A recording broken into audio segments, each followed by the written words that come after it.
5월 가정의 달이기 때문에 오늘 오후 이 시간에는 시편 128편 말씀으로 행복한 가정, 오늘 이 자리에 오신 여러분들 행복한 가정 이루시기를 축복합니다. 한 젊은이가 유대인 랍비를 찾아갔습니다. 선생님, 가정은 뭐라고 합니까? 가정이 도대체 무엇입니까? 가정이 뭔지 한 말씀 좀 해주시기 바랍니다. 이 말을 듣고 랍비는 메누카 이렇게 일러주었습니다. 메누카라는 것은 히브리어로 안식의 터전, 안식의 장소, 안식의 처소 이런 뜻이 담겨 있습니다.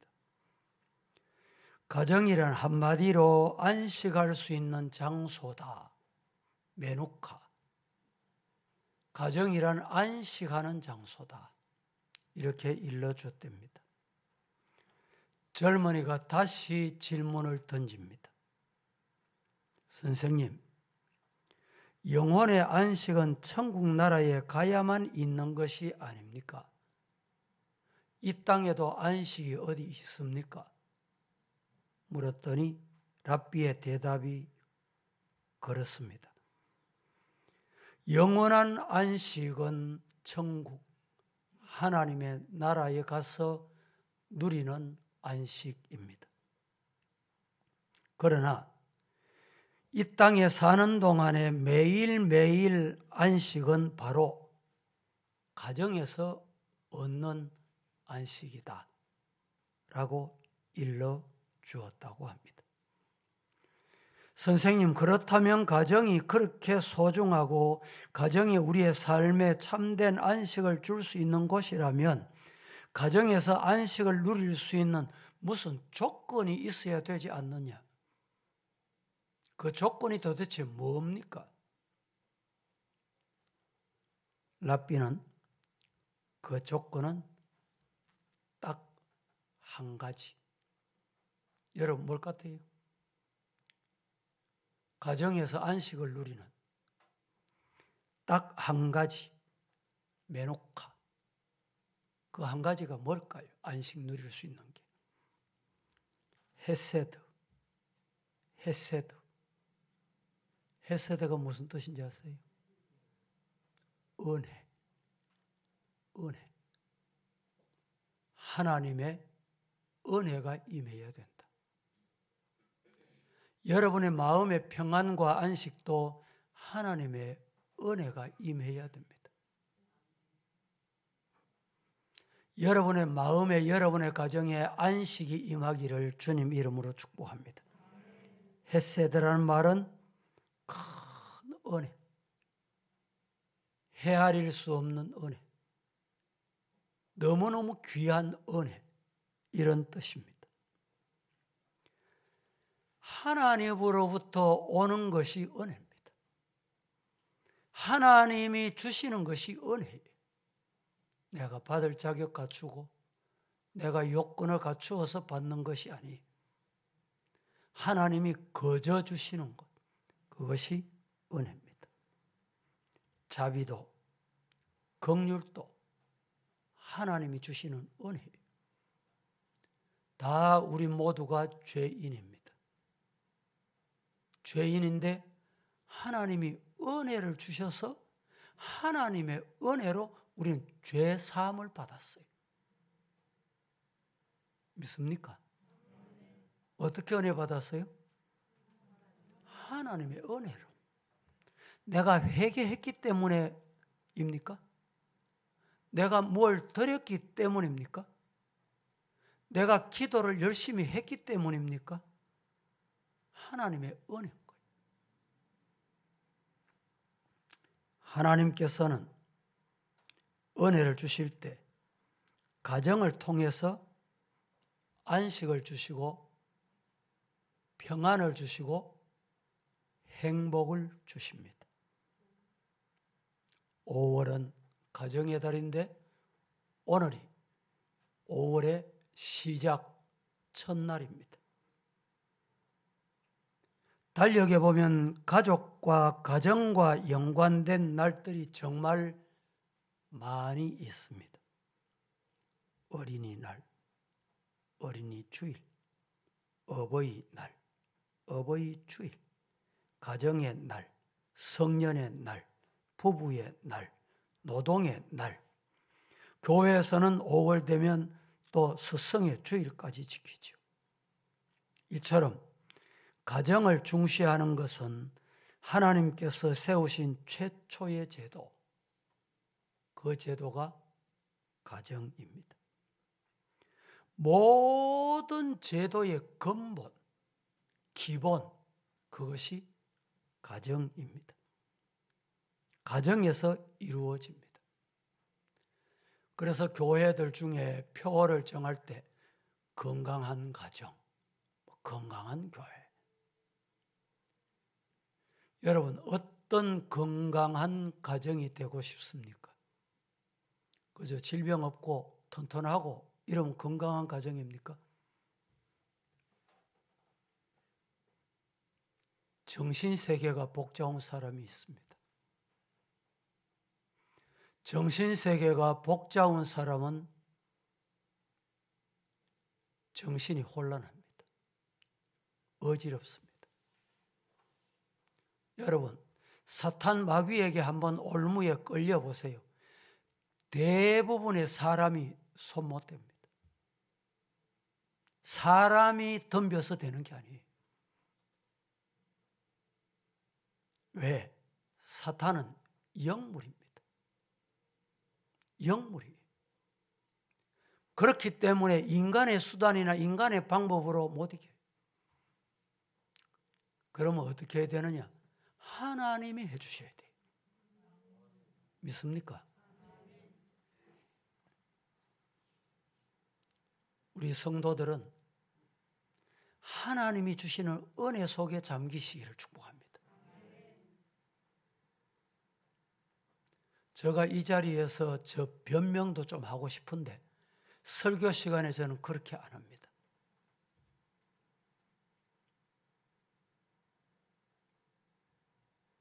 사탄에게 붙잡히니까 내가 하고 있는 행동이 맞는지 틀리는지 해야 되는지 안 해야 되는지 이걸 판단을 못해요. 그래서 전화해가지고 어디로 전화해가 저는 남목사 3천만 원, 3천만 원, 또 3,800만 원 이게 어디서 근거가 어떻게 돼서 나온지 너무너무 궁금했어요.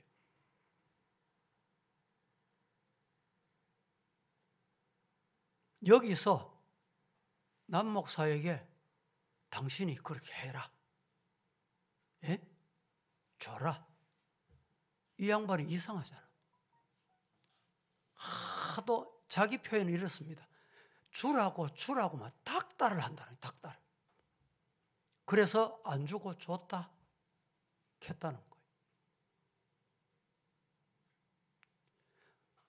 영은 악한 영은 자기가 하고 있는 행동이 잘못됐다는 것을 모릅니다. 제가 이렇게 말씀할 수 있는 건 지금 자료가 다 준비됐기 때문에 하는 거예요.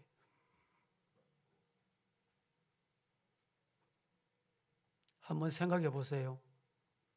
작년 어느 때부터 남 목사 뭐 7천만 원 돌려받았다. 그런데 그게 여러분 교회에서 지원받은 것도 아니고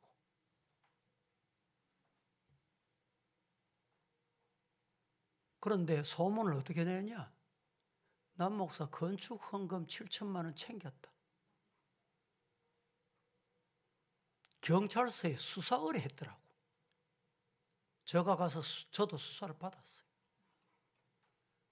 혐의 없다. 또 이 제기를 해가지고 검찰로 올렸어요. 기각. 이래도 잘못됐다는 말 한마디가 없어요. 또 남목사 학력이 어떻게 됐단 말입니까? 이것 가지고 3개월 울고 먹더니 학력 가지고 또 3개월 또 울고 먹어. 그것 가지고 안 되니까 이제 이렇게 나오는 거예요. 왜 이럴까? 저는 어느 누구에게도 시비를 걸거나 변명하고자 덤벼들지 않았습니다. 하나님이 때가 되면 해결해 주신다. 하나님이 간섭하신다. 하나님의 영이 악령보다 강합니다. 악령보다 수단이 세요. 그래서 하나님의 영이 간섭하면 악령은 죽습니다. 떠납니다. 우리 성도들의 가정이 정말 건강한 가정, 건강한 정신, 건강한 개체가 되기를 주님 이름으로 축복합니다.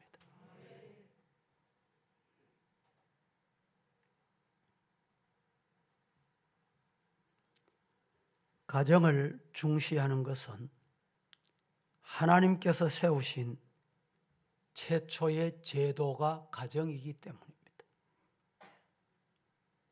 모든 제도의 근간을 이루는 것이기 때문입니다. 가정이 정신적으로, 육체적으로, 신앙적으로 건강하면 행복합니다. 돈이 많아서 행복한 게 아니에요. 낮 시간에 말씀드렸지만 가정의 육신의 눈으로 보면 조금 부족한 점, 결함이 있습니다. 그래도 행복한 가정이 있어요. 육신적으로 좀 결함이 있고 좀 부족한 게 있어도 행복한 가정이 있다니까. 누가 보면 아이고 저 가정은 뭐 부족한 게 없겠다. 그런 가정인데도 행복하지 않는 가정이 있어요. 왜 그럴까요? 믿음이 건강하기 때문에, 정신이 건강하지 않기 때문에 그런 현상이 나타나는 것입니다. 가정이 건강하고 행복하면 건강한 사람들이 모인 교회는 행복합니다. 사회도 국가도 건강할 수가 있습니다. 사회가 문제가 많다, 요란하다, 정치적으로, 경제적으로, 도덕적으로 문제가 복잡다. 이럴 때는 여러분, 가정을 들여다보면 가정이 건강 안 합니다. 건강하지 않는 가정들이 많습니다. 그래서 그렇게 나타나는 거예요.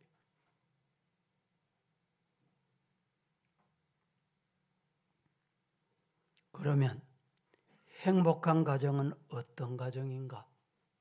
오늘 몇 가지로 말씀을 드리려고 합니다. 첫째, 행복한 가정은 하나님을 경외하고 말씀에 순종하는 가정입니다.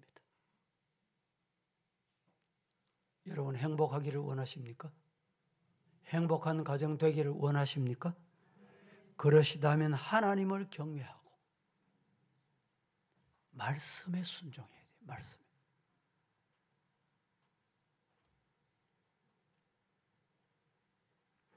일절을 같이 한번 합독하겠습니다. 시작.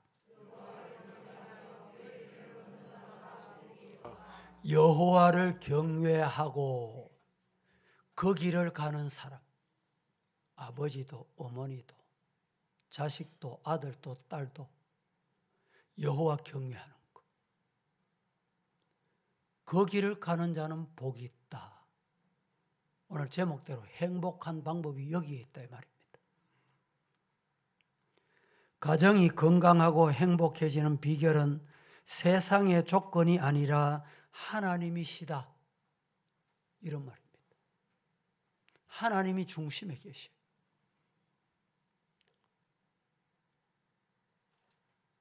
중심에 여러분 뭐가 있습니까? 여러분 중심에 여러분의 가정의 중심은 누굽니까? 아버지입니까? 아버지가 중심이 돼 있다가 갑자기 뭐 사고로 세상을 떠난다, 문제가 생겼다, 그래서 뭐 일을 못한다, 이러면 그 가정이 무너져요. 죽도록 고생합니다. 죽을 고생하는 거예요. 왜 그러냐? 아버지가 중심이기 때문에. 어머니가 중심일 때, 자식이 중심일 때도 마찬가지예요. 세상 살다 보면 여러분, 사람이 상상하지 못하고 예상하지 못했던 일들을 많이 만납니다. 그럴 때도 흔들리지 않는 가정이 있어요. 어떤 가정일까요? 하나님이 중심인 가정. 여러분의 가정이 아버지가, 엄마가, 내가, 자녀가 중심이 아니라 하나님이 중심 되시기를 축복합니다. 낮 시간에 제가 말씀드렸지만 뭐 사회가 복잡하다 보니까 그런지 어떤 이유로 이혼하는 사람이 많아졌어요. 이런 일이 있을 때도 어떤 일이 있었든지 하나님이 중심이 되면 안 흔들려요.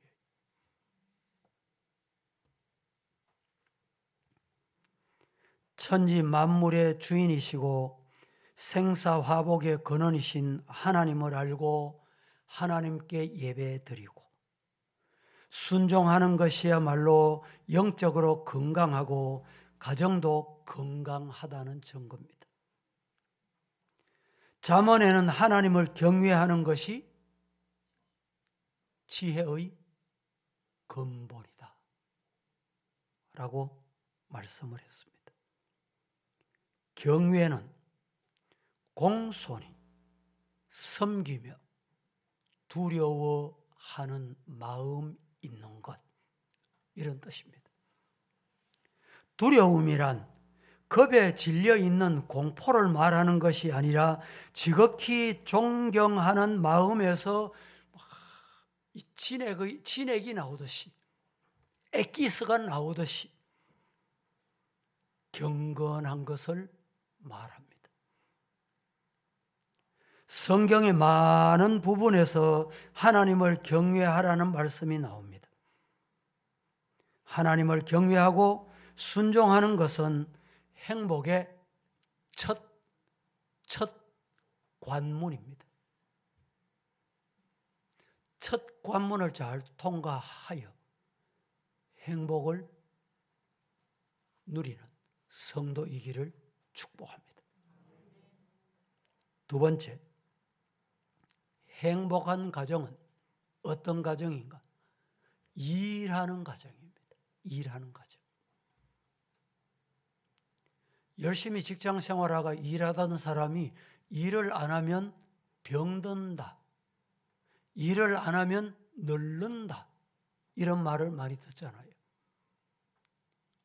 여러분에게 주어진 일이 행복하십니까? 행복하지 않습니까? 내가 지금 하고 있는 일이 하나님이 주신 달란트다, 이 의식이 있습니까?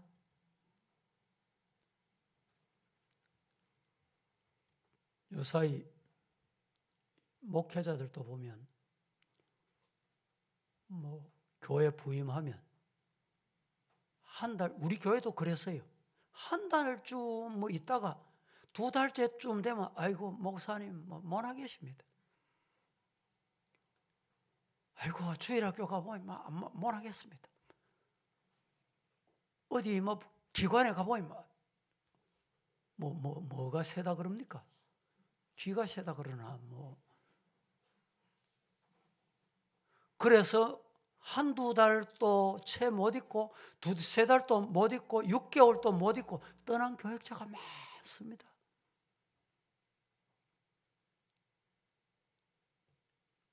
왜 이런 말씀을 드리는가? 지금 내가 하고 있는 일이 하나님이 내게 맡기셨다. 이 말을 천직이다. 천직이다. 하나님이 주신 일이다. 이런 생각, 사명감이 있으면 몰두합니다. 힘들어도, 어려워도, 지쳐도, 잠을 설쳐도. 2절 말씀을 같이 한번 보겠습니다. 같이 시작. 내가 내 손이 수고한 대로 먹을 것이라. 내가 복되고 형통하리로다. 성경의 많은 부분에서 하나님을 경외라는 말씀이 많이 나옵니다. 하나님을 경외하고 순종하는 것이 행복의 길이다. 그러면 행복하면 뭘 해야 돼요? 일을 해야 돼요. 노동이 복 중의 복입니다. 노동은 신성한 것이며 하나님께서 우리 인간에게 주신 선물의 복이다. 이걸 아셔야 돼요. 일하는 것으로 열매를 거두게 하시고 기쁨과 즐거움을 주시며 보람과 행복을 느끼게 하십니다. 뭐로? 노동으로. 일하는 것으로. 온 가족이 자기에게 주어진 역할, 몫을 기꺼이 감당하고 수고할 때 그 가정에 기쁨이 있어요. 즐거움이 있어요. 일확천금을 노리고 한탕주의를 통해 인생 역전을 노리는 곳에서 행복은 없으며 그러한 가정은 결코 행복할래야 행복할 수가 없습니다. 미국 그리고 한국에서 그에게 복권이 당첨된 사람들과 가정을 조사해 보니 그 가정이 부부가 다 이혼하더라. 왜? 돈 때문에 이혼하는 거예요. 이혼하고 가정이 깨지고 자식이 탈선하고 알코올 중독자가 되고 정신질환자가 되고 그래서 고통을 당하더라. 복권에 당첨되기 전보다 더 불행해졌다 이 말입니다. 노동, 수고해서 주신 열매는 하나님이 행복하게 하시는 열매입니다. 세 번째, 첫 번째 하나님을 경외하고 말씀에 순종하는 가정이 행복한 가정이고 두 번째로 행복한 가정은 일하는 가정입니다. 세 번째 행복한 가정은 부부간에 좋은 관계가 있는 그 가정이 행복한 가정입니다. 3절 봉독했지만 한 번 더. 내 집 시작. 내 집 안방에 있는 내 아내는 결실한 포도나무 같으며 내 식탁에 둘러앉은 자식들은 어린 감람나무 같으리로다. 내 집 안방에 있는 아내는 결실한 포도나무 같다 라고 했습니다. 아내를 결실한 포도나무로 표현한 것, 다산, 그 자체만을 의미하는 것은 결코 아닙니다. 하나님의 풍성한 축복의 결실, 즉 가정의 번성, 화목을 상징합니다. 부인이 말 한마디를 하는데 남편의 가슴에 못 박듯이 아파컷, 레프트, 라이트, 복싱 선수같이 그러면 안 되는 거예요.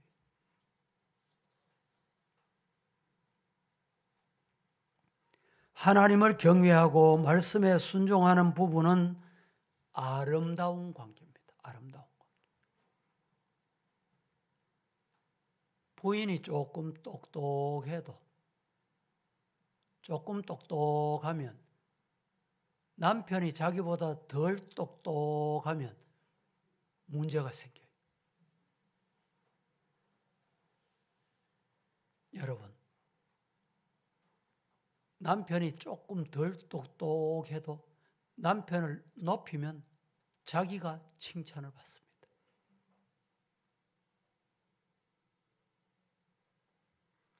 사도 바울은 에베소에서 부부 관계에서 남편은 아내를 사랑하되 어떻게 사랑하라고 했느냐? 예수 그리스도께서 교회를 위하여 자신을 주심같이 해라. 이렇게 말했습니다. 또 아내는 예수 그리스도께서 교회를 위해서 순종하는 것 같이 남편에게 순종하는 헌신의 모습을 보여라. 에베소서 5장 21절부터 33절은 이렇게 요약할 수가 있습니다. 오늘날 가정이 불행해지는 것은 부부의 관계가 사랑과 이해, 순종과 헌신적인 희생적인 관계이지 못하고 이기적인 관계, 자기 중심적인 관계의 언어와 행동에서 가정이 파괴됩니다. 깨져요. 깨트려져요.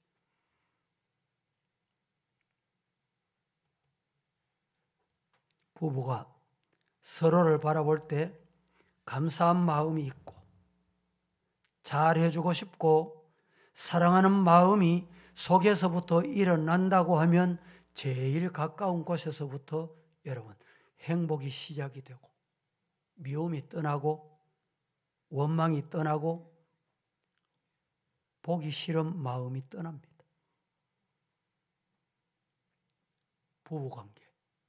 부부관계가 좋아야 자식도 본받습니다. 자식도 시집 장가가면 그렇게 살아요. 마지막 네 번째 말씀을 드리고 마치겠습니다.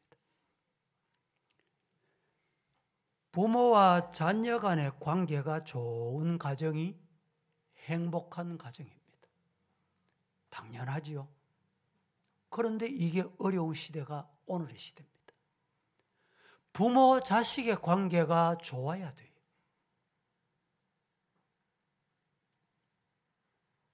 3절을 한 번 더 보겠습니다. 시작.